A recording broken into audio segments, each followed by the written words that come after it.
કમોસમી વરસાદ અને પવનથી કેરીના પાકને નુકસાન મુદ્દે મોટી ખબર। કેરીના પાકમાં નુકસાની વેઠનાર ખેડૂતો માટે થોડા રાહતના સમાચાર છે।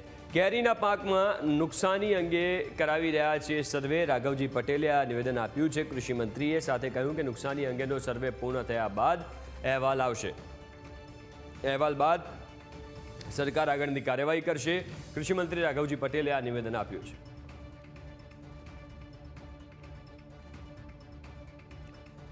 તો કૃષિ મંત્રી રાઘવજી પટેલે કહ્યું કે સર્વે કરવામાં આવશે। કેરીના પાકમાં જેને પણ નુકસાન થયું હશે એ જગ્યા ઉપર સર્વે કરવામાં આવશે અને અહેવાલ બાદ સરકાર આગળની કાર્યવાહી કરશે। સરકાર કેરીના પાકના નુકસાની અંગે સર્વે કરાવી રહી છે। સર્વેના અંતે જે અહેવાલ આવશે એના ઉપર આગળની કાર્યવાહી રાજ્ય સરકાર કરશે।